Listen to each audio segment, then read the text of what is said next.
I didn't realize I was tearing my own home apart until it was already too quiet to fix.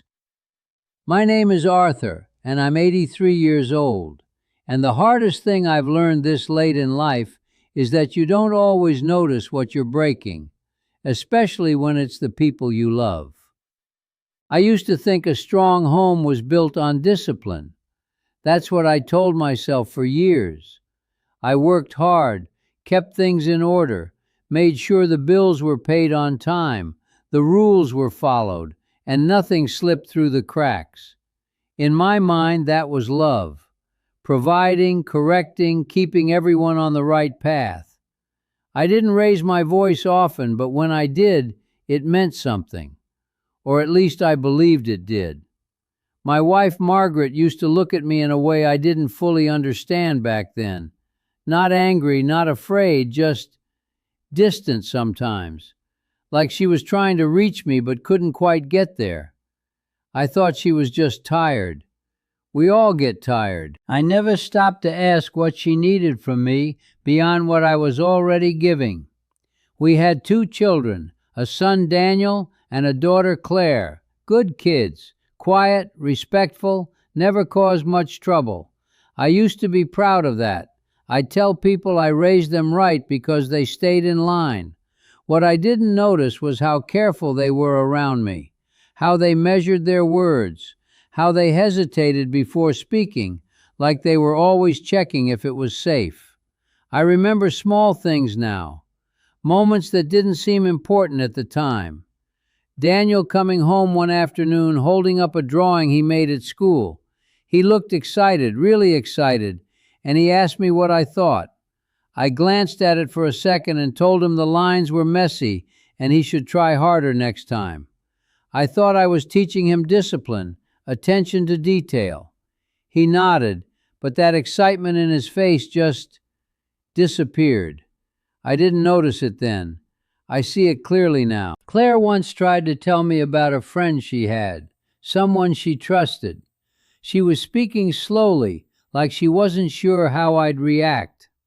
I interrupted her halfway through and told her she was too young to be worrying about friendships like that she should focus on school. She went quiet after that. I thought I had done the right thing, steering her away from distractions. What I didn't realize was that she had come to me because she needed someone to listen, not someone to correct her. Margaret would step in sometimes, gently trying to soften things. She'd say, "Arthur, they're just talking to you," but I'd brush it off. I'd say I was just being a father, that it was my job to guide them, to keep them from making mistakes. I thought love was about preventing failure, not understanding feelings.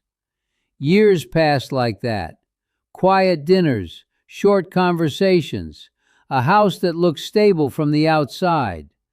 We never had big fights, never had shouting matches that shook the walls. But something else was happening, something quieter.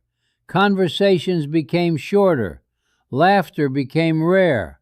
The house stayed clean, organized, predictable, and slowly it stopped feeling warm. Daniel moved out first, got a job in another state. I remember shaking his hand instead of hugging him. That's just how I was. He said he'd call, and he did, but not often. The calls were brief, practical, updates about work, weather, nothing too personal. I told myself that's just how grown men talk. Claire left a couple of years later. She hugged her mother tightly before she went, and when she turned to me, she hesitated for just a second. Then she gave me a polite, quick hug, like it was something she felt she should do, not something she needed to do. I didn't think much of it at the time. Margaret and I were alone after that. The house was quieter, but I figured that was normal. Children grow up, they leave, life settles down. That's what I believed. But Margaret changed in a way I couldn't ignore. She spoke less, spent more time reading, more time in her own thoughts. There were evenings when we'd sit in the same room and not say a word for hours. One night she finally said something that stayed with me. She said, "Arthur, this house has everything except comfort." I didn't understand what she meant. I told her we had a good life, that everything we needed was right there. She nodded, but she didn't argue. She just went back to her book. She passed away a few years later, quietly, peacefully.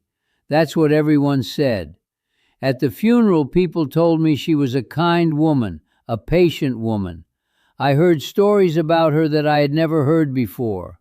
How she listened to people, how she made them feel understood.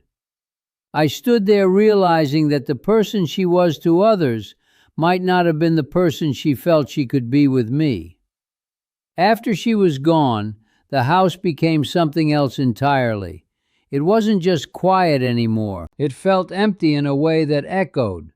I started noticing things I had ignored for years. The way the dining table felt too big. The way no one called just to talk. The way my children visited out of duty, not desire. One afternoon, Claire came by. We sat in the living room, and for a long time neither of us said much. Then she looked at me and asked very gently, "Dad, were you ever happy with us?" The question caught me off guard. I told her of course I was, that everything I did was for the family. She nodded, but there was something in her eyes, something I had seen before but never understood. She said, "It never felt like that. Not with anger, not with accusation, just a quiet truth."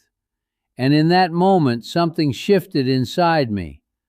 I started replaying years of conversations, or the lack of them, moments where I chose correction over connection, order over warmth, silence over understanding. I realized then that I hadn't built a home the way I thought I had. I had built a system, a place where everything worked, but nothing truly lived. I had mistaken control for care, and in doing so, I slowly pushed away the very people I was trying to protect. I tried to change after that. I really did. I called Daniel more often, asked him about his life, tried to listen without interrupting.